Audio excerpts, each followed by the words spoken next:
Live from Chicago, this is Bruce DuMont with our Beyond the Beltway analysis of national politics, featuring occasional injections of rumor and innuendo, all offered up by our panel of political insiders, pundits, power brokers, public servants, professors, and most importantly, plain-speaking Americans from coast to coast.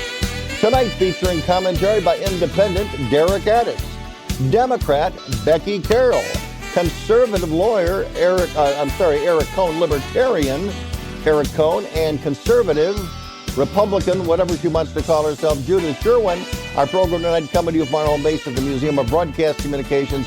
Nice to have you with us. 1-800-723-8289. That's 1-800-723-8289. If you would like to email me a comment, it's Bruce Dumont 2019 at gmail.com. And, of course, you can join us at, if you want to tweet me a comment, it's at Dumo, at DUMO. And, of course, you can join us live at beyondthebeltway.com. If you missed this show, it's always there. And also we are live on Facebook at beyondthebeltway.com and also live on YouTube. So you can find us just about anywhere. Nice to have you with us. We've got a full 2 hours. We've got a new voice joining us tonight, and we'll hear from her. Actually, we'll hear from her in just a second, because one of the questions I want to ask everybody, the President of the United States has been accused of using his office to have a conversation with the President of the Ukraine, in which he allegedly asks the President of Ukraine to look into and start an investigation into the alleged charges made against Hunter Biden, the Vice President's son. So, Becky, you are the card-carrying Democrat tonight. Is this? Are you worried about this issue, or is this just another issue that you can use to get votes for your candidate next year? Yeah, I mean, I think this kind of behavior has almost become normalized over the last couple of years as part of the Trump administration. I think with each one that comes out, there's fewer and fewer people listening. For me personally, if there is a good case to be made by the Democrats and maybe some more independent Republicans in Congress to move forward with impeachment, then they should do so. The clock is ticking. But for me, I really want to be focused on the presidential race and being able to put out our credentials, ideas, and our values about how we want to lead our country moving forward. But as someone who also is for Pete Buttigieg, because this story could literally blow up in Joe Biden's face and put him on defense, is it positive for your candidate?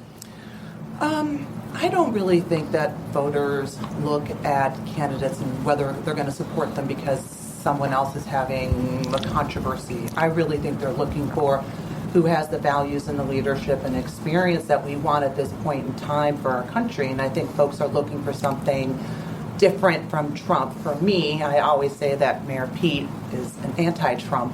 And I think in the long term, in the general, he's the one that's ultimately going to have the best chance to win in November. Judith Sherwin, let me separate that answer out. We'll talk a bit more about it later. But back to the core question. Is this an issue that concerns you, that the president is engaging in politics with the leader of another nation? And perhaps, again, part of this, the charge here is that he may be holding U.S. foreign aid as a carrot for this president.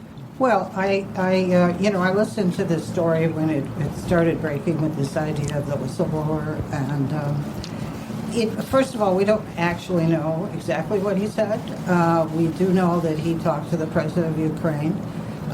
We know from a variety of stories that we have heard that the State Department actually asked Rudy Giuliani to go and investigate this incident, which Joe Biden even indicates happened.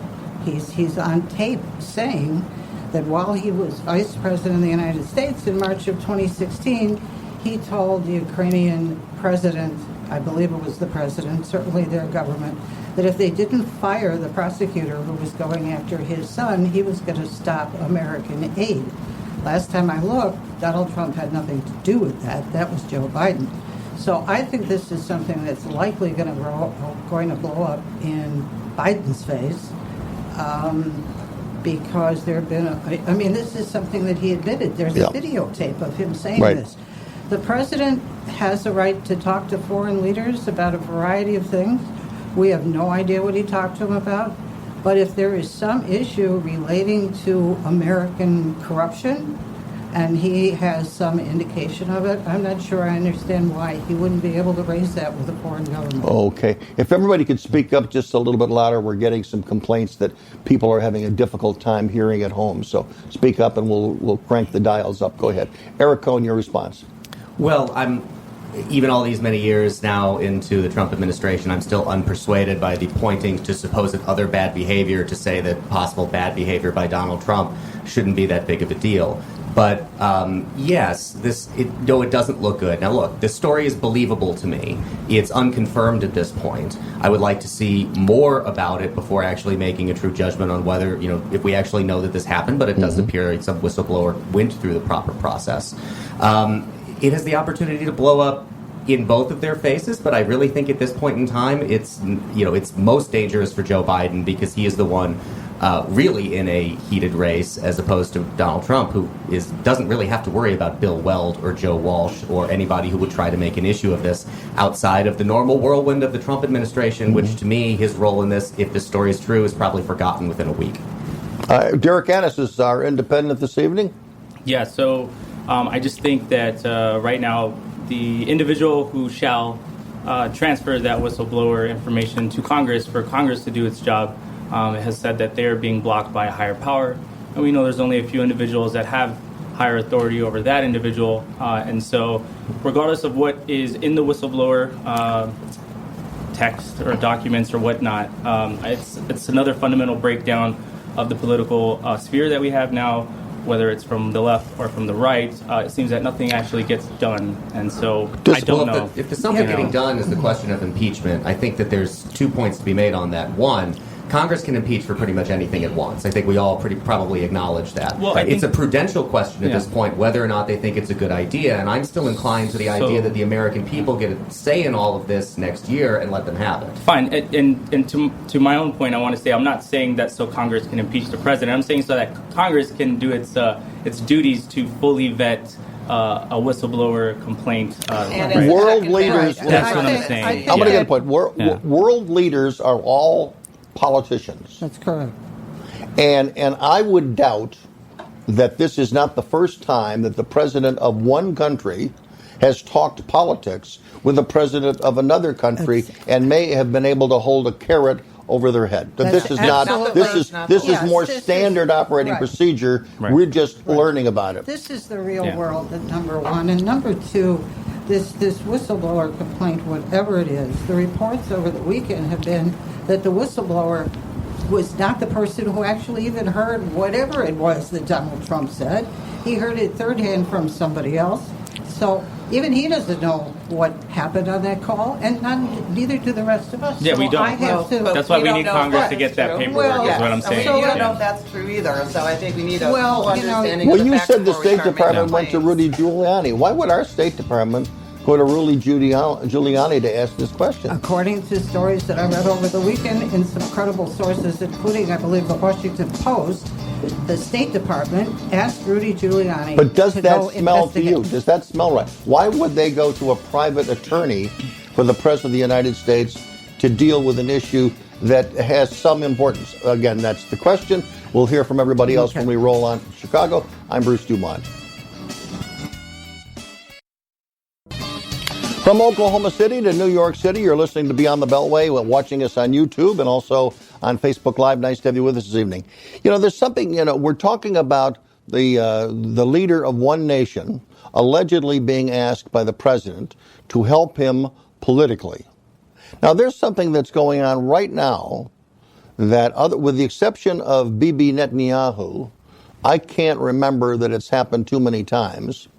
But right now, as we speak, the Prime Minister of India is in Texas at a big rally, and we don't know whether the rally is for the Indian Prime Minister or whether it's Donald Trump. They're together, they're singing each other's praises, and the American, there's over 50,000 people there. I couldn't believe it. I've never seen anything like it. Well, neither have I, but the question, how do you feel about the leader of a foreign nation jumping into a political rally for this president or any president? Well, I think, I mean, I don't know the purpose of the Prime Minister of India's trip to the United States. I don't think the purpose was to help Donald Trump's campaign. I'm not so sure about that. Well, What is the other possible purpose of appearing at a rally with Donald Trump? I mean, I can't. I think the purpose is that he happens to like it. And I mean, if you looked at the audience seemed to me to be predominantly Indian. It was some kind of Indian rally. The Prime Minister's speech was not in English. When he spoke after Donald Trump, it was not in English. So it was the Howdy Modi. That was the Howdy Modi moment. I have no idea what it was about, but it was really extraordinary. I have never How do you feel seen about it? anything Eric, like I'm getting a sense that you have a or little their reaction discomfort to with Donald it. Trump. Yeah. This is amazing. I'm old enough to remember when Barack Obama went over and gave a speech in Germany just as a speech while he was running for president in 2008, and the right was not a huge fan of that, of him basically campaigning in another country while he was running for president. I don't think it looks good. Trump has basically been, in his public appearances, in perpetual campaign since he won. When he would appear at these rallies, he would relitigate the 2016 campaign, go over the things he didn't like from it, go over the fact that he won. I don't speak the language. I can't speak to exactly what was going on there. But the idea of appearing at a rally with Donald Trump seems pretty explicitly and clearly political to me. Becky. Yeah, I mean, it's troubling, but again, it's among the kind of behavior that Trump has engaged in. I mean, he's kind of like a disruptor in politics. He doesn't follow process or rules, whether they're written in law or written in stone or just assumed. So I really prefer to focus on what are Democrats going to do to win back the White House. I mean, you can have a rally with the president of India. I don't like it. But that's not what's going to win hearts and minds of people in November of 2020. But it's part of what Donald Trump has brought to the presidency. He has said, based on the question I asked in the last segment, he understands that all world leaders are interested in politics. They're interested in domestic politics, probably first. And if there's some big deal going on, the United States, India building up their relationship again, and there's a lot of Indians that are living in Texas. And Derek, what's wrong with that? Well, so I'm not in a position to say what's wrong with that, but I can say what I know, and what I know is that we have very clear finance laws for how we run our government, right? And outside influence by way of money, right? So, we're exchanging visibility maybe for money now. Maybe that could be a case to be made for Modi being at what seems to be an Indian rally, but we don't know if it's a Trump rally or Indian.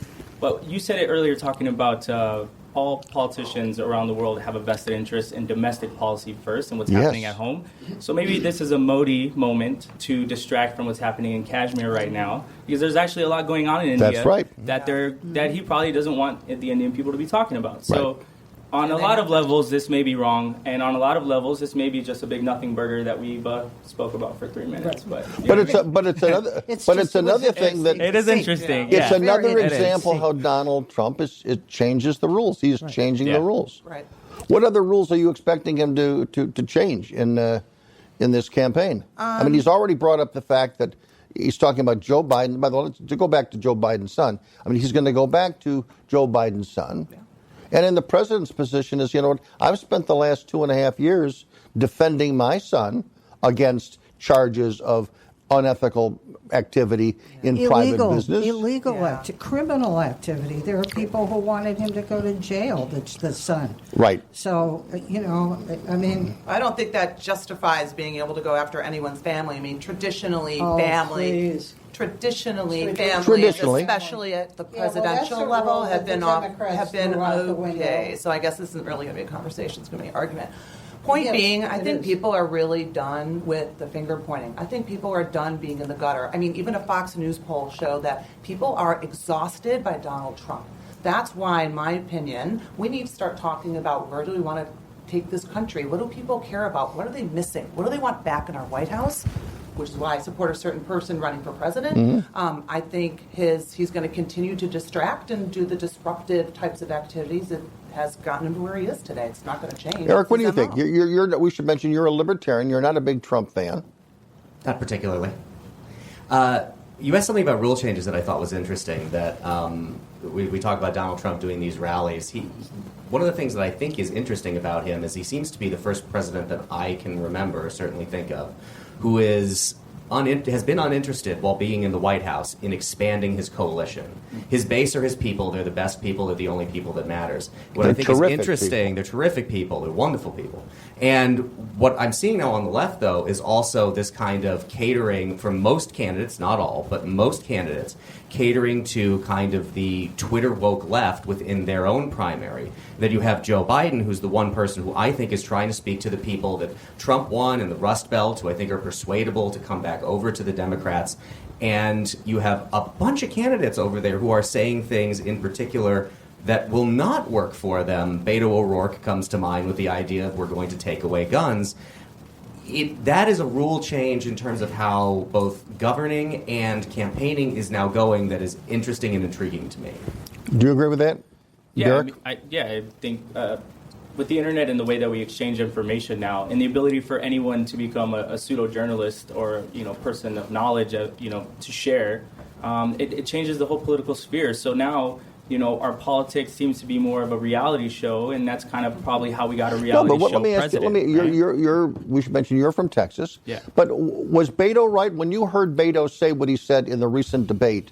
Did you say, right on, this absolutely, we're looking for a guy who this is a profile in courage, or did you hit your head and said, we just lost this election? Well, he lost his own election, and I think it was before that. But here's the thing: look, one thing that Obama got right, that even people who don't like his policy can't argue with, is that the man had finesse, right? And so with finesse comes getting what you would like to do. So you can't go on national television and say, we're going to take away your AR-15s.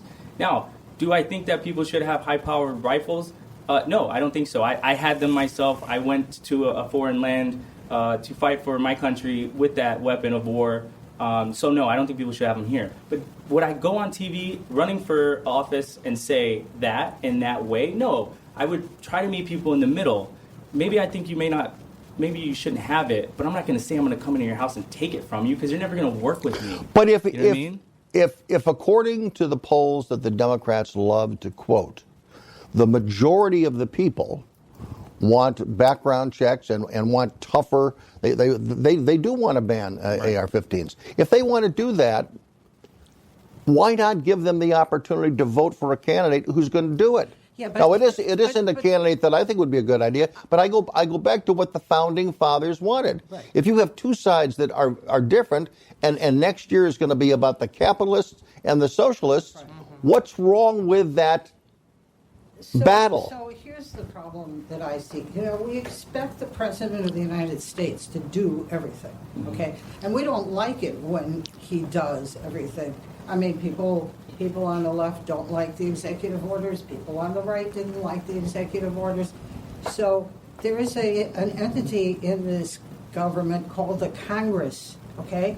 If there is so much public calling for banning AR-15s and so much, being put forward for increased background checks, let them bring up a bill. I haven't seen a bill. Have you seen a bill? I haven't seen anything. There have been multiple efforts. There have been multiple bills that have moved. Listen, that's a very poor excuse. I don't care it's if not an excuse. It's reality. It is an excuse. No, it's reality. Bring up a bill. They have. There's a lot. Eric. Make people vote. Make people. Well, the larger problem. For or against the I'm sure there are plenty of people that would love the opportunity to vote on that, but those there are bills there, and you haven't had leaders that have called them. Now, I'm not in support of all of those bills necessarily. I'm certainly not in support of banning AR-15s. But what I think would be the more honest thing for Beto O'Rourke to do, and I've said this for quite a while now. I think it would clarify the debate because this is actually where I thought we've been heading. If there would be a candidate who would run openly on the idea of we have a process for amending the Constitution, let us amend out the Second Amendment. Let us eliminate the Second Amendment. Have a candidate actually be honest, which is why I think what Beto is doing is nothing more than a Hail Mary for attention for a failing campaign that is going nowhere. But the problem for Democrats is that he said the soft part out loud. And if we're going to have a campaign going forward, they should all be asked if they agree with Beto O'Rourke. Yeah, I can see He the said it now. campaign. Right. I can see the campaign ads already. I mean, the minute those words They're left already his there. mouth, I thought, oh, here goes the campaign. the Democrats that we're I was going to reading an take article. over. Been saying that. And I think that Why did you say he that? was trying to also, he tapped very deep emotions of people who are very frustrated with the School with the shootings. violence that we've Yeah, seen, no, the especially in shootings schools with the over and over AR-15s. again. Like, they're not shooting but with there's handguns. there's a way to say it without also stumbling politically and hurting the party potentially. And what you don't want to do is you want to rile up Trump's base and get them out to vote. You want to do something that keeps them at home in 2020, and he handed them something that will rile them up. I don't know. I think he's, I don't know. I thought it's not a good statement for the Democratic Party. I think where he is probably a good thing for him to do. Back shortly from Chicago. Bruce DuMont back in Chicago, and we have our 4 guests this evening, and one of our guests is making her maiden voyage, and she's going to introduce herself, Becky Carroll. Hi. So I'm about a 20-plus year veteran of public affairs, politics, campaign, and government.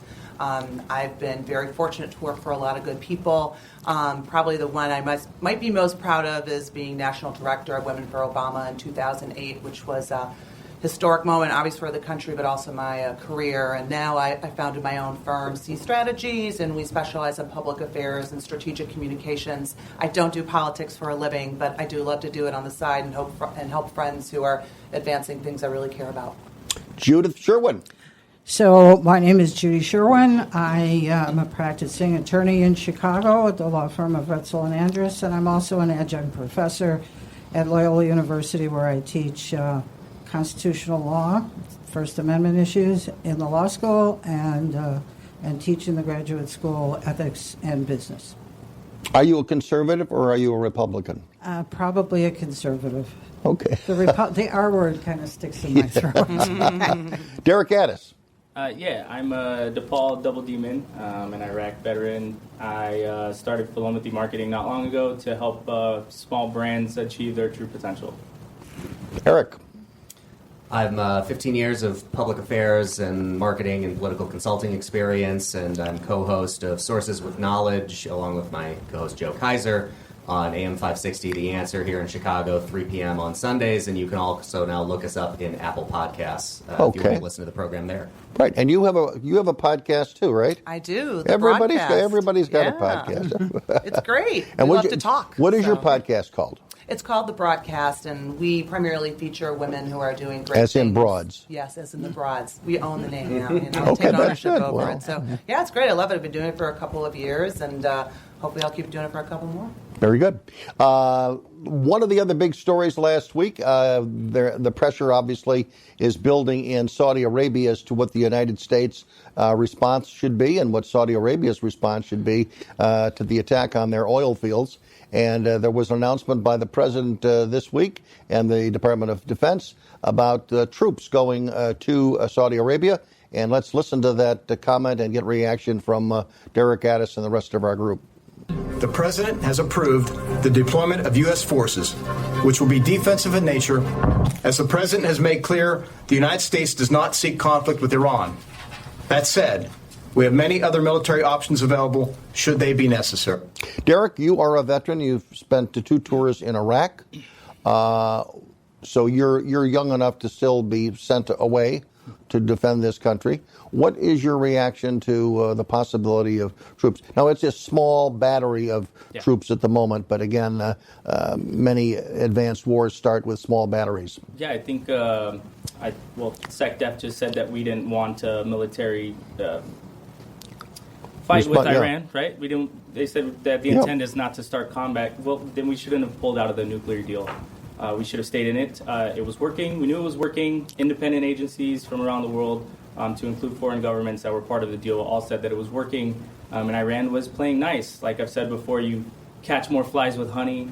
And going around the world with our guns is not really worked well for quite some time. So what should we do next? So now the best thing that I can think is come back to the table, try to salvage what little diplomacy can be had at this moment, because there is really only one other option. We economically sanctioned Iran to the point where if it is true that they were the ones that did this, either deliberately or indeliberately, by way of probably funding some other groups that did it, there are, I forget his name. He was the minister from Iran. He was just on TV. Right. I mean, he said came from Yemen, right? Yes. Who knows if the Yemeni groups were funded by Iran either way, right? They have been traditionally in the past. So the thing is, you squeeze them enough to where they have one option, and it's to retaliate for the sake of saving self, and then we're going to turn around and say, oh, well, got to attack them now. You know what I mean? Like, seems a little... Eric, a question to you. The president said the other day that he has imposed the strictest sanctions ever against any country. My question would be, why did it take him so long to do that against Iran? Because Iran has, including shooting down our drone a couple of months ago, why has it taken him so long to get to the ultimate level, at least as he has defined it? I think President Trump's foreign policy has been somewhat of a reticence to engage in foreign policy. That one of the things he was very clear about as a candidate was that he was not aggressive. That he did not have a design on an aggressive foreign policy, that was going to be more retrenchment. The first thing that I'm thinking about with this announcement of the deployment is that John Bolton has to be just kicking himself that he's missing out on all of this. But the idea that this president who, as a libertarian and somebody who is in favor of a far more humble foreign policy than we have seen certainly over the last, let's say, 16 years, it is a disappointment to see President Trump give in to this desire by some to send troops over there and possibly engage even more in the Middle East when we have seen so very little come out of it over the last decade and a half. And they want to use the troops to assist in the operation of anti-missile equipment that's already been sold to them, which obviously didn't work when the drones came in. Now, that equipment is U.S. equipment. So have we been selling them inferior equipment? No, we maybe have been selling them superior equipment that they don't really know how to use properly. Well, I mean, and the example of a similar situation is the equipment that they call the Iron Dome in Israel. They stopped 90% of the missiles that come there. If they didn't have that, they'd have missiles raining on them all the time. That is equipment that is both Israeli and American technology, and they know how to use it. So it may be that they need some help. But there's a couple of assumptions here that I would like to challenge. Number one, the nuclear deal was a terrible deal. If the stated purpose of the nuclear deal was that Iran would never get a nuclear weapon, that is not what the result of that deal would have been. Based upon what? Based upon the terms of the deal. At So the end of 10 years or 12 years. All the independent agencies that went in there, and the government agencies of other member partners of that deal, where they all said that Iran was in compliance, even unwillingly in compliance, but they were in compliance with the deal. They were not able to look at certain sites. They were not able to look at certain things. And quite frankly, since the deal has been taken off the table, they certainly came up to speed pretty quickly. Do you think that was an accident? Do you really think they weren't doing anything, that we didn't know about what they were doing? So I mean, they have nuclear arms now. You're saying, because you said they came up to speed. So what part of that process are they at that you know of with certainty right now? They came up to speed on their centrifuges. They came up to speed on a lot of the material. Well, they were read the down papers. Read the papers and see what they're doing. They have a lot of creating stuff energy going for themselves and a way to protect well, themselves against foreign aggressors. Right, okay. No, if really, you want to really. believe that, that's fine. No, Who's the foreign aggressor who's coming after them? Serious question. Why are Who's we the allowed foreign to have aggressor? them, but they are not? Who is? Why First are we of allowed all, to have them, but they are not? Let me say, because we do have them, and we are more responsible with them, and we have them, period. And the more people that have them, the more issue you have with something really blowing up. I agree with you. Okay? So let's get to the table where the world disarms themselves. No, you don't want them. You don't want them to have nuclear weapons when their stated purpose in having them is to wipe one of our allies off the map. Now, if you're okay with that, that's fine. I am not okay with that. You shouldn't be okay with that. And we do not need a world where an aggressive country like Iran gets a nuclear weapon any more than we want to have the gentleman in North Korea continue on the path that he was continuing on. So Trump's buddy. He's not Trump's I think buddy. they're pretty He's buddy. no, he's not his buddy. He is sure. doing something to try to keep him from doing what he was doing. I think he's empowering him to do it. The keep last doing time what he's I doing. looked, there in the were no past. weapons flying over Japan. No nuclear, no missiles flying Just a over comment Japan. about how One at a buddy time. they are. Becky, go ahead. We're talking over each other. We're losing I mean, a little. Color me skeptical, but I think this move to aid Saudi Arabia with our troops is just another distraction being used by Trump. For me, that's simply the answer. It's pretty simple. I mean, yeah, Saudi's been destroying Yemen for the past couple of years, and no one says anything about that. Yeah. The Saudis essentially run a great deal of what happens in the Middle East, right? And so does Iran. And so does Iran. I wouldn't Do you say deny not in the that? same capacity that Saudi does. Yeah, Iran has power, but that's what I'm trying to say. So why is it that every other world power gets a seat at the table, but if I don't like the way you look, or I don't like what you believe in, or I don't like what you eat for dinner, you're not allowed to be at this table? That's what I'm saying. That's the problem that the rest of the world has with how we govern ourselves. I love my country just as much as you do, so I don't want you to feel that my argument is rooted in the disinterest of being American. But I will challenge my government when I feel that they are the aggressor at times, and they are the ones who are in the wrong, especially when it comes to certain negotiations. So again, we had a nuclear deal with this power that you and I both agree shouldn't have a nuclear weapon. I'm not saying they should, but I'm saying we can't sit at the table and say, no, you can't, yes, we can, and then when I get you to agree to something, because the other guy who's the president that put it into place, because I just don't like that guy, now I'm president, we're out the deal. That's an We're out that assumption. deal. No, that's exactly what happened. Eric. He even said that. And he's been Eric, dismantling all sorts of Obama Eric's turn. policies. Eric's turn. Withdrawing like this wouldn't have been a problem if they would have moved it through Congress the way that something like this should have been put through Congress. The nuclear deal? Yes, it left open the possibility That's that the correct. next president can withdraw from it. This is a major problem agree with with the that. way Congress is operating, with the way that presidents have been operating, doing so much on their own. Yeah, I agree with that. All right, on that moment of agreement, 1-800-723-8289. We'll be back, 1-800-723-8289. When we come back, we're going to talk about some recent things that Rudy Giuliani has been talking about. Don't go away. That's time to get.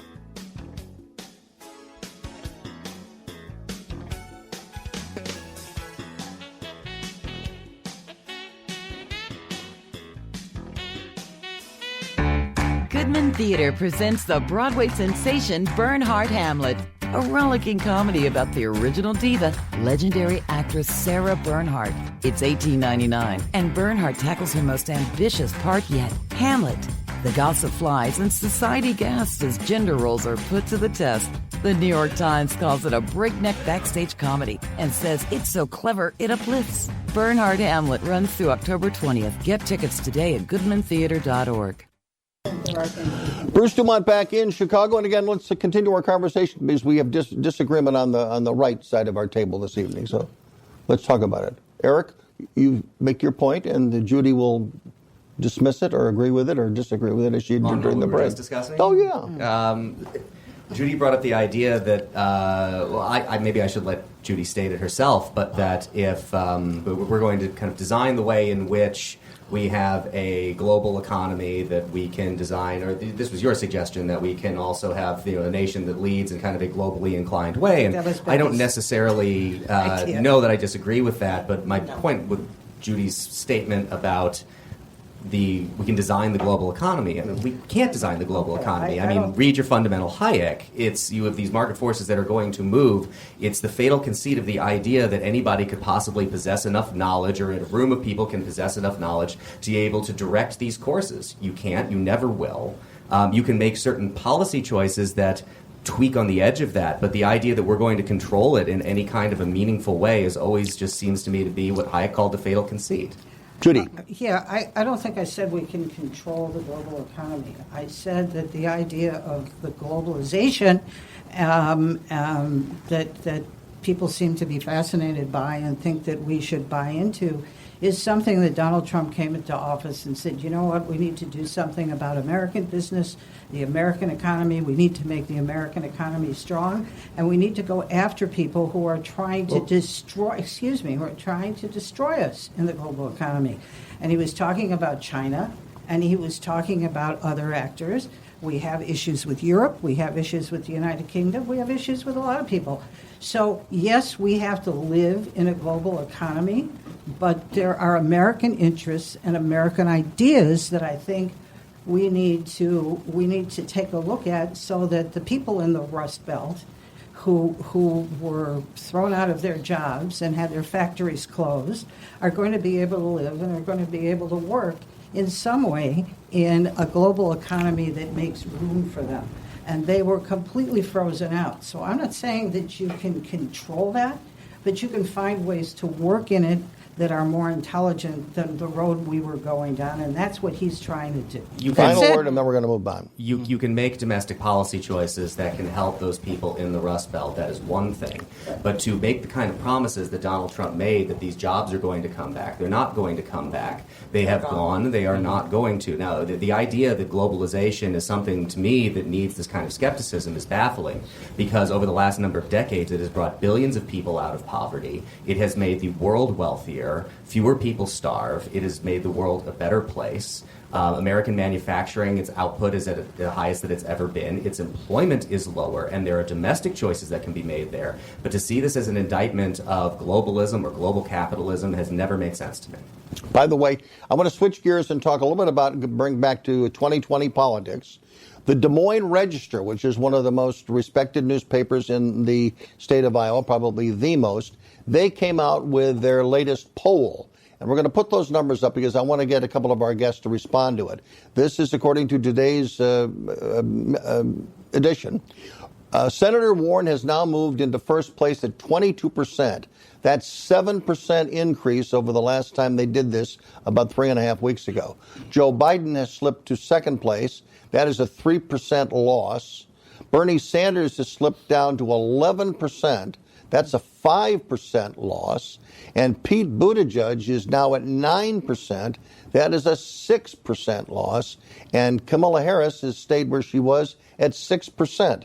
So we have, we should mention, by the way, that you're, Derek, you're an independent, but you're a progressive independent, as people just heard, and you're a Bernie Sanders supporter. But I want to give Becky a chance first. A 6% drop in Iowa is not good for your candidate. What's going wrong with Pete Buttigieg in Iowa?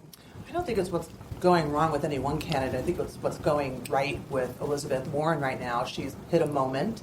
I think we're going to see numbers move around a lot again between now and January. I've been on 2 presidential campaigns. I've worked in Iowa. I've seen this movie before.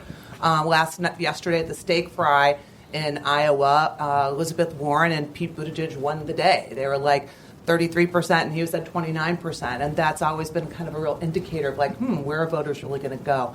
So, but I do think, if anything, and no offense to Bernie, and I know you're with him, but I do think we are seeing the progressives starting to move more to Warren as opposed to 4 years ago. They're just so squarely with Bernie. There was like no question. And then that's changing now, I think. Eric. Yeah. So a couple things on that. The media darling of the moment has changed. So now it's Senator Warren. It was Beto, then it was Pete, then it was Kamala. It's always been Biden, right? But now it's Warren. So I want to talk about your poll, though. So when you look at the nuts and bolts of polls, which I wish a lot more people would do, so we only had about 600 people, 602, I believe, that were polled. It's only listed as telephone. Normally they'll list out if it's a mobile or landline or whatever. Usually what they do is when they just put telephone, it means it's landline, but they don't want to say that publicly. So you're talking landline users are predominantly a little bit older, seasoned, if you will. So they also, when you look at that poll, 12 people that said that Warren was their candidate said that their mind was made up. But 88 of those people were still open to being persuaded in the future. So take polls with a grain of salt, and then kind of do a lot of research for your own. And I have some other stuff about Bernie later that we can get right back into. I want to talk about that, but I also want to talk about Becky because you have spent some time in Iowa. I want to know. Obviously, we're a long way away, but I want I want to hear your story about how you go from 6% to 23 or 24 or 25%. That's what we're going to talk about. When we come back, also, I mentioned we're going to do it in this segment. We will do it after the hour break. In hour number 2, we're going to be talking about Rudy Giuliani's appearance on Fox News today, in which he opened a can of whoop-ass on Joe Biden, and we'll talk about that in hour number 2 of Beyond the Beltway. Thanks for joining us tonight.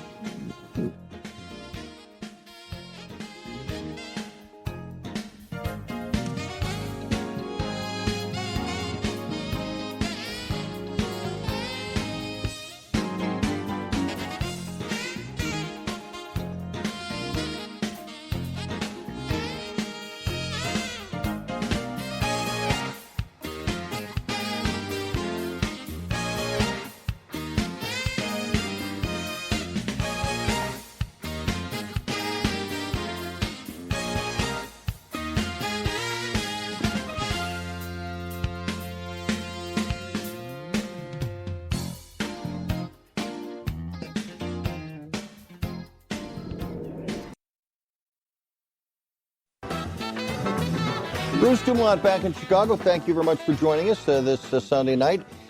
In segment number 1 this evening, we talked about the story involving the President of the United States and conversations he allegedly had, or I guess admittedly now had, with the President of Ukraine, in which he allegedly asked for his assistance in looking into charges into Hunter Biden, Joe Biden's son, about some nefarious activities that allegedly took place in the Ukraine. As part of that story, the State Department, according to what Judith Sherwin has said, asked Rudy Giuliani, the private attorney for the president, to go to Ukraine to have conversations with the president of the Ukraine to see if he could move this story along, because there was a prosecutor who was looking to prosecute Hunter Biden's son or overlook it, and they wanted to get him back on track. So the story is the United States, and is the president of the United States, is he using an influence with another foreign leader to try to look into the background of a potential political opponent, Joe Biden. In the middle of this conversation, Rudy Giuliani, who frequently finds himself in the middle of all these he said, she said conversations involving this president and this administration, he appeared on Fox News Sunday today. He wanted to talk about, he was invited to talk about the specifics of this matter and whether it was appropriate or not for the President of the United States to do what he has allegedly done. John Roberts was sitting in for Chris Wallace today, and the interview very quickly moved from not only what Rudy Giuliani did, it very quickly moved to specifics in the charges against Hunter Biden. And again, Rudy Giuliani was acting as the attorney. Today he was acting as the lead pit bull. And listen to how quickly he spews out charges and allegations against Joe Biden and Hunter Biden. I went there as a lawyer defending his client. I've known about this for 5 months. I've been trying to get people to cover this for 5 months, so I knew it would be very, very hard to get this out. And when I'm talking about this, it's Ukrainian collusion, which was large, significant, and proven, with Hillary Clinton, with the Democratic National Committee, a woman named Shalupa, with the ambassador, with an FBI agent who's now been hired by George Soros, who was funding a lot of it. When Biden got the prosecutor fired, the new prosecutor, who Biden approved, you don't get to approve a prosecutor in a foreign country unless something fishy is going on. The new prosecutor dropped the case not just on Biden's kid and the crooked company that Biden's kid worked for, Burisma.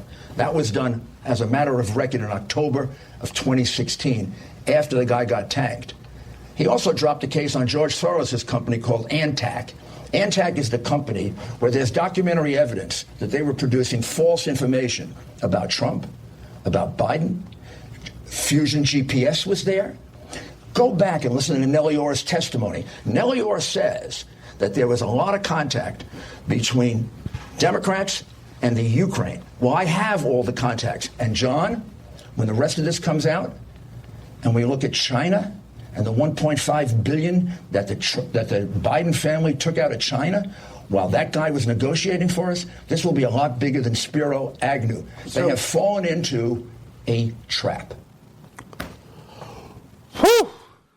Did everybody Yes. I didn't know. I had Follow the Spiro dots. Ag- Eric, follow the dots. I had Spiro Agnew as the word of the week, so I think I just won something. I'm not Right, sure. right. Yes. He was Vice President of the United States at one point with Richard Nixon.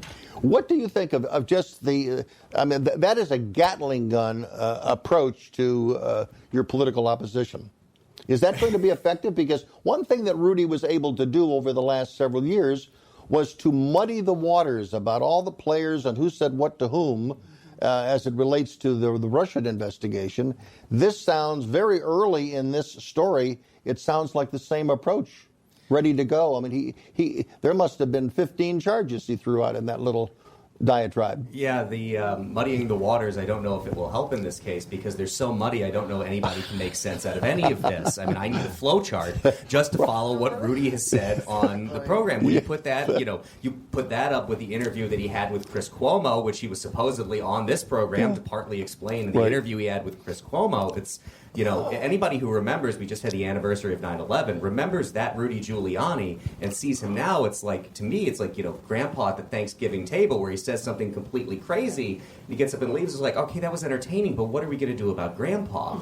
I don't know that this is going to benefit either the Trump side or Biden, just because I don't know anybody who's going to be able to follow this clearly enough to make sense of any of it, to make political hay out of it until something more so than what he's talking about comes to the fore. Becky, your response. Well, it's interesting. I heard him throw in that woman Chalupa. I know that woman Chalupa, Alexandra Chalupa, who is a patriot and is of Ukrainian descent, who has been targeted by the Russians because she has been an actively campaigning against their aggression against Ukraine. Her home's been broken into, her car's been broken into, she's been hacked, her family's been threatened. So I'd love to hear what he's going to say about that because that's just a lot of BS.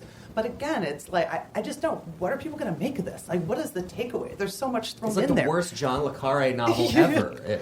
Well, what he said later in the interview, and he alluded to it at the beginning, he wants to raise the visibility of the importance of this story so that the media of the world, he said he's been trying to get this story out for 5 months. He wants the media of the world and the media of the United States to look beyond what he says is bias towards Joe Biden, which I don't believe, and he wants the media to investigate this story.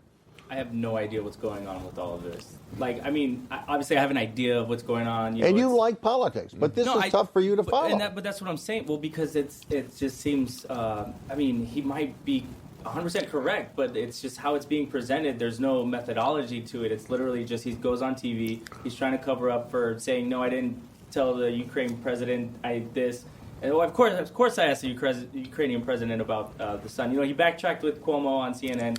And like you said, he was on this show to try to fix it, and he just, I don't know. But he turned the tables. He wanted to make this about Hunter Biden. Yeah, well, and I think he's making this at the very least about Joe Biden. Yeah. Okay, and I appreciate the fact that you say, I don't know what he just said. I mean, I just listened to what he said. He said so many things. Mm-hmm. He went back to the whole Russia collusion business and said, it's not Russia collusion. It was Ukrainian collusion, and Hillary was doing it. So that's one story.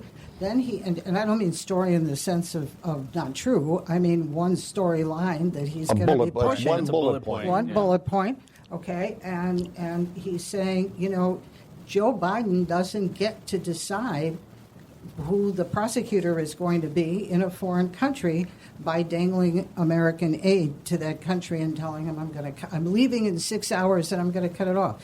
I mean, that's a big bullet point. That's a big bullet point, and it's remarkable to me that that's on tape. This isn't something that that isn't like somebody said, I heard him say this, or I heard somebody else say he said this. We have it on tape with Joe Biden bragging about it, okay? Then he's got China. And then you've got what's going on with China, with him negotiating with China at the same time that his son is making deals with China. So they're raising the specter of a conflict of interest. That's what they're doing. And they didn't, not in this diatribe, it was not mentioned, but later on in the interview, it talked about Hunter Biden and his drug use. So That's they correct. brought up his And that's not drug fair. activity. Okay, so I mean that part is not fair. But that's what it All sounds right? like a bunch of rich people that have usually run things behind the scenes. Their dirty laundry is now being aired. Okay, well, but the idea reality with show Joe presidency. Biden, Yeah. but the Back idea shortly, with Joe back shortly Biden. from Chicago. Your reaction when we come back. Look. We're back. Judy, you wanted to finish up a point you made in the last segment. Yeah, I'm trying to remember what it was now. Okay. Well, we can move on if you don't Yeah, remember. yeah. I want to talk more about Pete Buttigieg. You had a long list of people to select to be for. You've been for winners in the past, as you mentioned, your leadership role for Barack Obama. What is it about Pete Buttigieg that you think he could go all the way and is qualified to be the next president of the United States? Yeah, I mean, it's not really about being against anyone else, and ultimately, whoever the nominee is, I'm going to be there 1,000%, because maybe with the exception of a couple like Marianne Williamson, I think anyone is probably better than Trump. So, can't help myself. I really do think that, like I said, there's a Fox poll that shows that majority of voters are exhausted by Trump. They want to see something different. I do appreciate that the Warrens and the Bernies are appealing to things that are igniting, their base. I get that. I don't know how sustainable that's going to be. At the end of the day, in presidential elections, I still think you need to play somewhat to the middle. And I do think that as an executive who's been responsible for running budgets and the livelihood of people, crime, infrastructure, cleaning up trash, whatever it is, those kind of executive experiences actually do matter. And I also think that he just has a message resonating with people that I have never seen in another elected official other than Barack Obama. When I go and see him speak to new crowds, I see the same connection that people are making that they made with Barack. And I think there's something to be said for that on the heels of this Trump era, so to speak. And it's going to be a ground game in Iowa, ultimately. It always is. That's how Gore won. The second to last campaign I was on, it's how Obama won, and Pete's making a major investment in the early states, and especially in Iowa. And Iowa, it's all relational politics because it's a caucus. And that's an environment where he thrives more than the others. Why is it that he doesn't have any significant appeal with African Americans? And how badly has his handling of the police shooting in his hometown affected his ability to become a viable candidate with African Americans? Well, I think I would argue that he's actually raised the bar for other mayors across the country. He owned it. He said, you know what?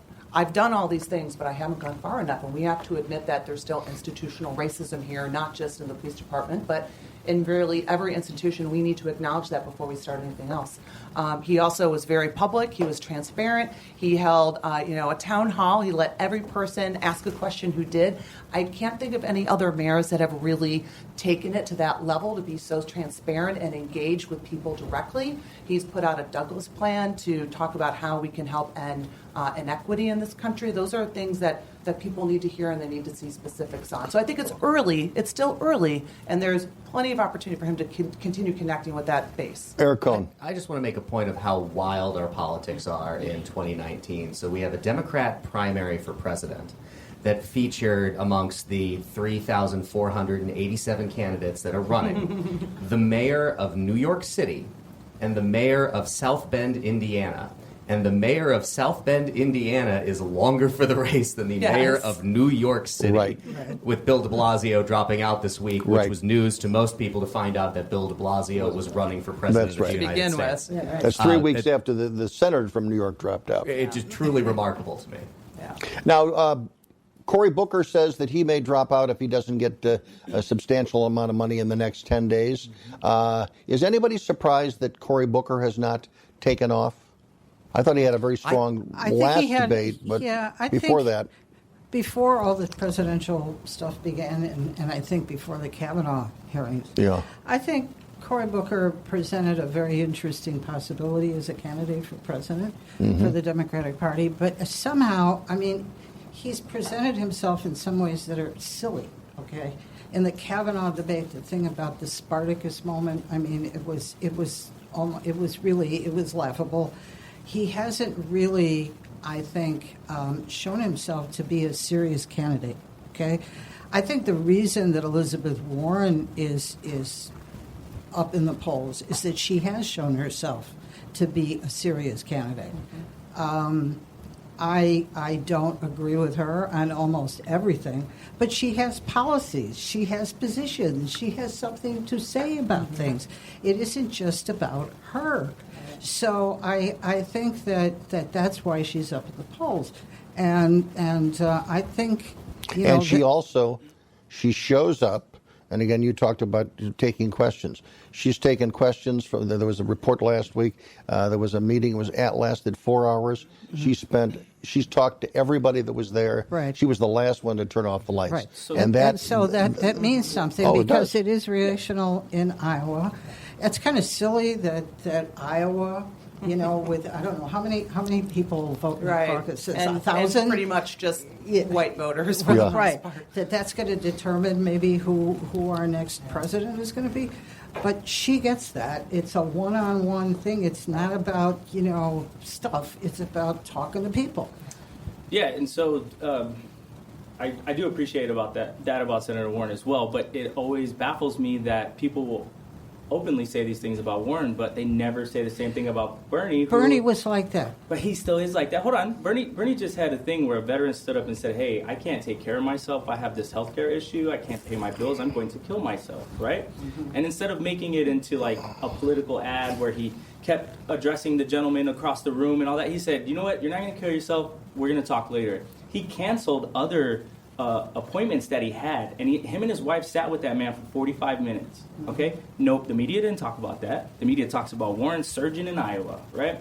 The media didn't talk about the other historic presidential campaign milestone that was reached this week by Bernie Sanders, which was 1 million individual donors in 7 months. No one's talking about that. The Democrats want to win an election. They need people to be mobilized and vote. And for whatever reason, they're doing the same exact thing that they did in 2016, which was we already know who our chosen candidate is, and it doesn't matter what comes in the way of that. We're going to go with what we want, and I think it has a lot to do with the establishment. But in this particular case, what question we discussed last week on this program, when you look at the math, I mean, the math does not lie. I mean, Bernie Sanders and Elizabeth Warren, their voters are coming out of the same cauldron, if you will. My question to you is, if one of them were to step aside, they would soar past Joe Biden or anyone that has replaced Joe Biden. Yeah, so maybe. Okay. It depends on who voters' second choice is. But the question is, how do you have a conversation? How does Bernie Sanders have a conversation in a room with Elizabeth Warren and saying, look, we got to look at the math. One of us has got to blink and go away. How do you start that conversation? Well, in my opinion, the best strategy right now for Senator Sanders is not to directly go at Warren and or her supporters. They're not doing that. They don't. The answer, there's two parts to answer your question, if I may. The first part is Warren will expose herself for what she is. She was a Republican until she was 47 years old, and I'm not saying people can't change their mind. I appreciate that people evolve and change. So I is Hillary. myself am not perfect, right? And she moved money from her previous Senate campaign that came from big money donors. She moved that to her now presidential campaign. No one's talking about that. Bernie also moved money, but it was the money that came from the people from his previous campaign. So there's a difference in moving that money over. So this faux progressivism that is being veiled over Warren, I think the shroud will be lifted eventually. And the strategy for Senator Sanders now is to get the Biden defectors. I think that's more of the move. And I think in the next coming months, you'll see the two progressive candidates kind of emerging as the front runners. And still playing nice. They have they See, will because at some point they will. Yes. If we go back to 2016, you remember during the period of the campaign when the stories were that Donald Trump and Ted Cruz were really in cahoots because they were never going after each other. And then there was a moment that came in the campaign, and literally they were at each other's throats. On the Democrat side, I still firmly believe that if Bernie Sanders, rather than being, I don't want to talk about her emails, would have actually gone after her on that issue. Yeah. He might have been the Democrat nominee for president. That's right. But at some point, you do have to go pugilistic. You do have to go after your Yes, you opponent. do. So he's going to have to go after Elizabeth Warren in the same way that, like, they are all, at this point, going after Joe Biden. You're going to have to clarify that lane. Somebody, I think, is going to represent, as we get further along in this process, the vanguard of the left now of the Democratic Party, and then you're going to have the more establishment voice in Joe Biden, who until a hot minute ago really was on the left of the Democratic Party. Or is it going to be, or is the attrition going to go from Biden to Pete Buttigieg? Or is it going to go to, or is it going to go to Amy Klobuchar, who isn't even in the? Yeah, I mean, Amy. I mean, you know, for the record, I'd love to see a woman finally win. I don't think Amy Klobuchar is going to be that person. I do think that voters who are aligned with Biden are probably more likely to be aligned with Mayor Pete, and probably voters who are aligned with Warren are more aligned with Bernie and vice versa. But it really ultimately depends on where people's second vote is really leaning right now, and that's all up in the air. Do you believe that really, when it comes right down to it, it's going to be a base election? The Trump people have got to turn out everybody that voted for Trump and maybe pick up a few more. The Democrats have got to, they've got to get everybody that's out there that despises Donald Trump. They got to rev up that engine to get him out there. And when you look at Elizabeth Warren can rev up that message, Bernie Sanders can rev up that message, but Joe Biden might not be able to do it. He might be too nice and deferential, although he's going to be ticked off that Hunter Biden is being attacked.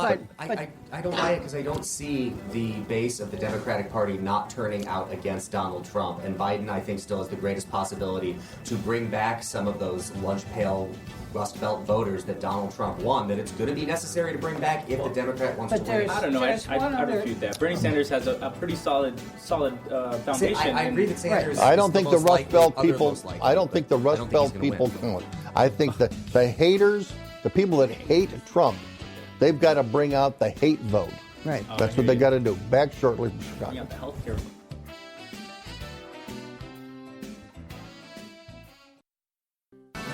Bruce DuMont back in Chicago. Let's go to Sacramento, California, where Craig is listening to us on YouTube or watching us on YouTube tonight. Go ahead, Craig. Good evening to y'all. Hello. I'm just wanted to comment on the Giuliani and the call to the Ukraine president. Sure. Basically, Giuliani and the rest of the apologists are using smoke and mirrors as usual to distract from the main issue, which is what is it that Trump said to the president of the Ukraine?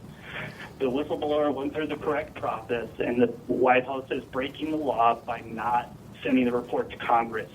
Trump does this again and again by making things up out of whole cloth, like the whistleblower is a partisan, and without any knowledge of who the person is or anything that they know. And it just directs away from what the media should be focusing on is the actual conversation. Was he using his power of the presidency to influence a foreign country to get political dirt on an opponent? That is the only issue. Biden and his son is not part of this, and everyone is falling for it when they talk about that. If you're going to talk about the family members, you talk about the president's family members, like Jared and Ivanka, doing real estate deals in India and trademarks in China. No, I don't disagree with that at all. What I'm just saying is that whether it's fair or not, I do believe that because of what Giuliani has said and what has been reported in the past, the media, I think, is going to be obligated now to look into the stories, whether they're real or not, involving Joe Biden and his son. And that's going to be an ongoing story. And I do believe that, like any other story, that once you begin to pull some threads, there's going to be a constant story there. And again, there will be those people who are certainly in the right-wing press and Fox News, the commentators. They'll be running with this story every single night. It will not go away, and it will be in the context of, yes, the president may have done something dishonorable by doing what he did. Did he do anything illegal? Probably. Yes. I got a question for you guys. do you think this president is corrupt? Do you think he lies to the American public? All right, let's start with our Democrats. Do you think he's corrupt? I mean, listen, I don't have all the facts and the paperwork in front of me. Do I trust this person? Like, would I have him watch the kids that I don't have? No, I wouldn't let him watch my kids. But I believe, on more than one occasion, he's come out and said lies to American people. Yes, he's definitely done that. Do you think he's corrupt, Becky?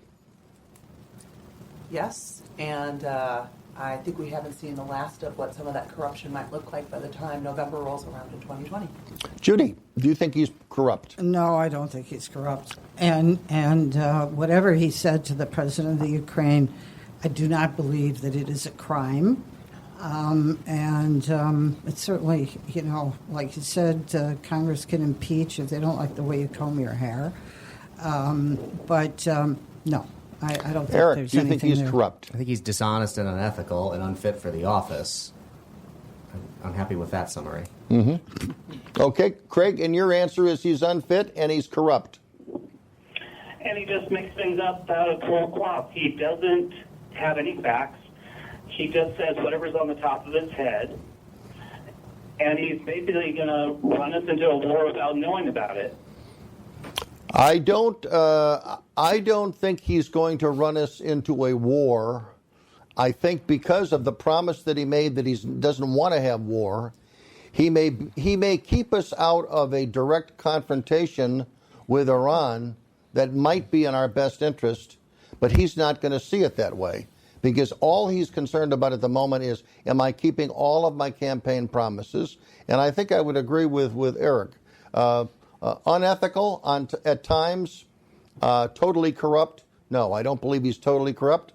Unethical at times, yes. I think we've heard the point about what he'll run us into a war. We've heard that basically for 4 years. It hasn't happened yet. But the only thing I would say is we have not, of all the things that Trump has had to face while he's been president, we have not yet seen him face a true foreign policy crisis. What's happening right now in the Middle East, I don't think rises to the true level of crisis. It's relatively small potatoes. But what is going to be interesting and clarifying and perhaps frightening, depending on your point of view, is watching a President Donald Trump navigate a true foreign policy crisis if one presents itself. Now, Craig, you've also said you don't think the media has any obligation to look into the Hunter Biden charges. I say it's a separate issue. It is. To focus on one issue at a time. I agree. Instead of the word salad of Giuliani, which it will take months to pull apart if you're going to investigate all of that. I totally agree. But I think when I was listening to this today on Fox News, I said to myself, oh, my God, this is like the next 5 months of stories. I mean, you start pulling all these threads out, and it may take us to Iowa, Mm-hmm. But again, I do believe that those investigations should take place. But I think again, it's separate.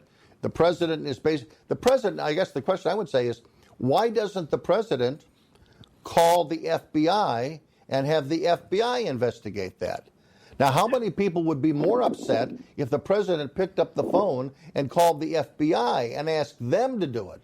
I mean, they'd be tarring and feathering him. Absolutely. So he can't do that. So what can he do? He goes to a friendly nation where he's got several $100 million hanging over their head, and he says, "By the way, can you look into this for me? Let's look into it." So that may be the lesser of two evils in what the guy is doing. And then I think the bigger surprise is that in addition to the foreign aid that was promised, which I think was about $340 million, there's $140 million that was thrown on. When the final checks were sent, there was $140 million more sent, which doesn't appear to be money that was appropriated. So where did that $140 million come? That I think is a legitimate question as well, as to when you're looking at misappropriating funds and using them for allegedly nefarious reasons. We're going to take another call. We're going to go to Bonnie in Crown Point, Indiana. Go ahead, Bonnie. Hi, everybody. Hello. Hey, I got a really crazy thought. What, being that Trump will probably not have a primary, what is to stop all the Republicans and the conservatives across the country from registering as Democrats and then voting for somebody, one candidate in the Democrat primaries that they know that Trump would trounce. Well, that's a conspiracy that is brought up every 4 years. And it happens. And it happens from time to time. I don't think it's ever happened significantly that I can recall. Eric, does anybody know of any? I don't think we're aware of it happening en masse in the kind of way that's being suggested. And the other thing that I would always caution people about, as someone who has run campaigns in the past, and you have these conversations about who you think would be the easiest person to go against, sometimes, you know what, you turn out to be wrong about that. Well, so be careful who you wish for. I'm a college football fan, and I remember a few years ago. The current occupant of the White House was the person that they all wanted to run against. And look what happened. You don't. Jimmy Carter wanted Ronald Reagan. You go up against the person you go up against. I'd be careful of this trying to design who you want to try to be because it could backfire. Look at Trump. But people do try to do that. But I don't think it's ever really been organized on the level that people think is going to make a major difference. Yeah. Anyway, it's an idea that has been discussed in Illinois from time to time. We've played that game from time to time. We also, run dead candidates. That's another one. That'll be a little harder to put in a presidential election. Yeah. That's kind of. Well, we have a lot of them voting, so why not that's another allegation of times past in Illinois. Thanks very much. By the way, Bonnie, let me ask you this question. I assume you're a Trump Republican? I'm not a Republican. I'm a conservative. Okay. All right. So you're not a fan of. You would not be proud if the next president of the United States was the current mayor of South Bend. There'd be no Hoosier pride in that. Not particularly. No, I feel that when you are saying that you're for health care for illegal immigrants, and I consider you an unserious candidate. Okay. And next question is this: do you believe that when Donald Trump leaves office, would you like to see Mike Pence become the next leader of the Republican Party and follow him to an election at a national level higher than he has now? I don't know, because you could be a good vice president, but not necessarily a good president. There is different skill sets, and I don't know if he would be a good president. We'll see who if anybody else emerges out of the conservative side. Okay, thanks for your call, Judy. You're a conservative. Do you think that Mike Pence has any future beyond his current role? I think he's going to want to run for president. I think there will be a huge faction in the Republican Party that will support him. I think the person on the horizon today is probably Nikki Haley. And I do believe, I know you don't want to hear this, but I do believe that the first woman president of the United States is going to be a Republican. That's okay, well, I know our Democrats will disagree with that. No, I know they will, but that's what I think.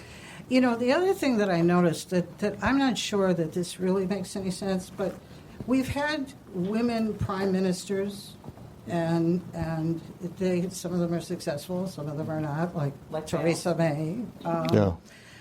I think it is easier for a woman to become the head of the party and then eventually become the prime minister than it is psychologically for this country to elect a woman president. I think that's a problem. I don't know if we're ever going to get over it, but I think somebody like Nikki Haley might be able to do it.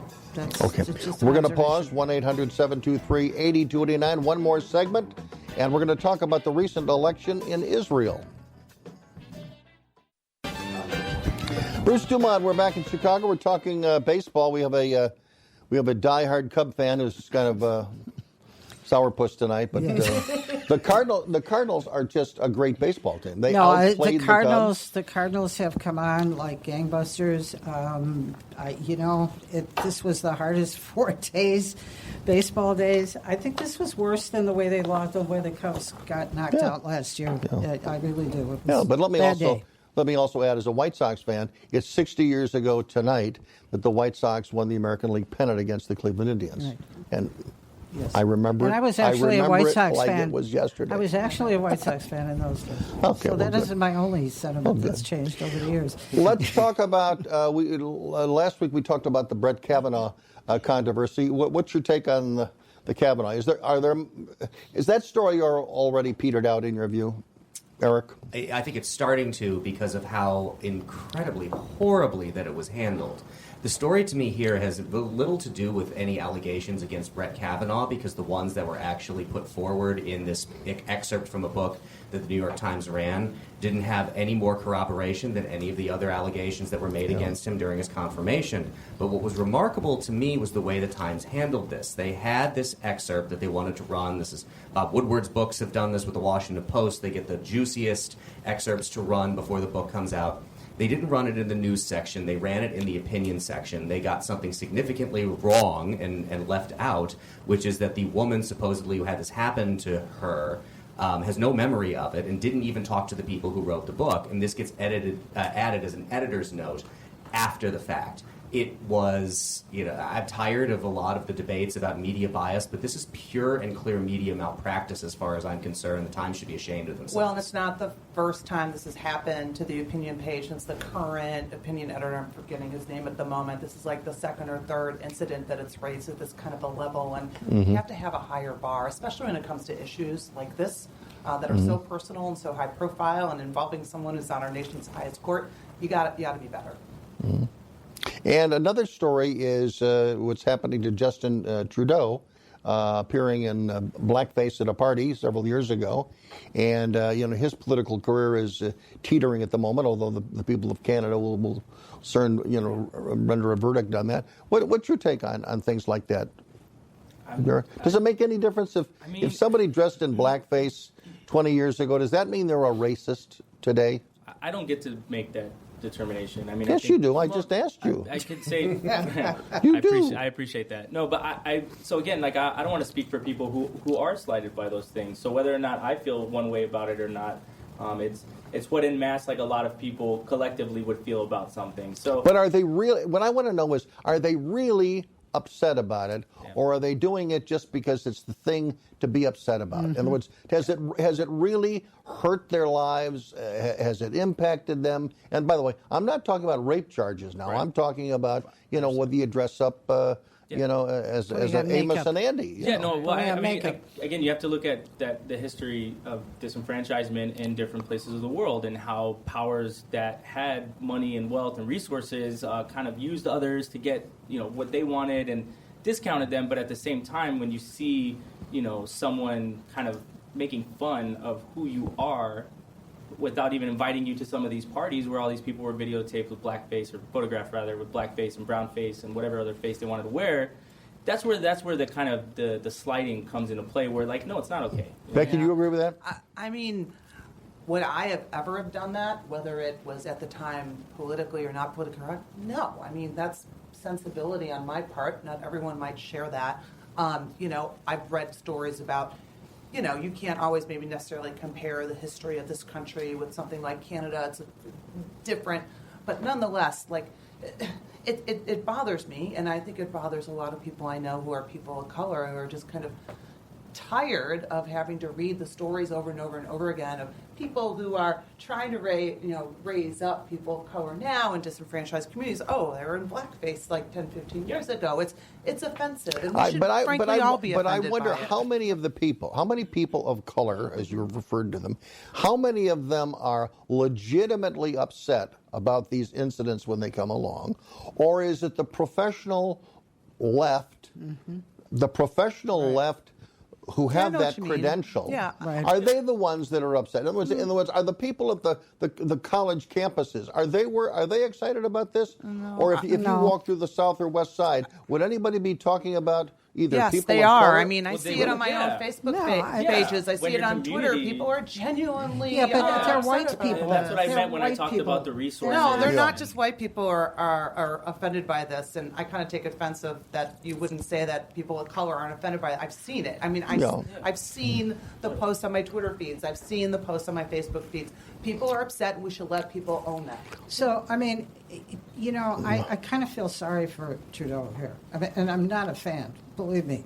But, I mean, so he went to a party 20 years ago that had an Arabian Nights theme, and he dressed up as Aladdin. I mean, You could dress up as Aladdin and not be in blackface. He's not in blackface. He was dressed up as Aladdin, and he darkened his skin. Or then Okay, first of all, I have not heard the expression brown face at any other time than in the conversation here. It has always been blackface, and I don't know why we're making this arbitrary distinction. But 2 points. Him supposedly doing it in 2001. Northam did it in the 80s, Ivy in the 60s. 2001 is incredible to me. But we just saw the Shane Gillis guy from SNL get canceled for saying something in a joking sense. Yes. And Justin Trudeau, I promise you, will not be forced to resign over this, just like Northam wasn't, just like Ivy wasn't. There is no sense of justice in all of this. Yeah. Okay. Is it more of a media story than anything else? I think so. Is the public? Well, you're right. These days, I think it is. But then there's a man who won president and said, publicly or at least on tape, that he grabbed women by the you-know-what. I mean, No, that's not what he said. It's exactly what he said. I've heard it over and over and over again. Please do not try to rewrite history. The people voted on that. They knew that. They saw the video. Where's the justice? On that note, we want to thank Derek Addis for being with us. He is an independent, progressive independent, I might add. And also Becky Carroll making your first maiden voyage this evening.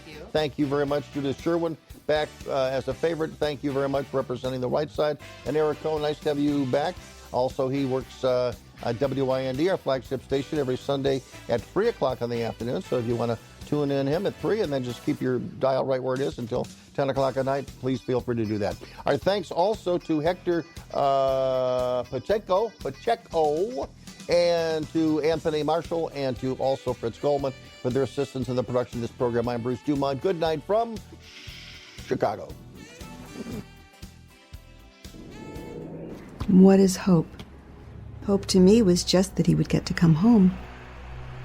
I had no idea how hard it would be once he got back. I wish she'd stop drinking so much. She thinks it's helping, but it's not. I hope she sees that soon. I act like I don't care if he comes to my games, but I hope he does. I used to hope he'd find happiness again. Now I hope our marriage makes it. I hope Grandpa will get help. He thinks it's too late, but it's not. With everything that he's going through, I hope he sees a counselor. I just want my brother back. I hoped he'd get help. Stop hoping things would get better on their own. He told me to stop asking. I didn't. Then one day he asked for a ride. Hope is knowing there are other families just like yours, that the veterans they love got help and recovered. Go to maketheconnection.net and turn hope into action.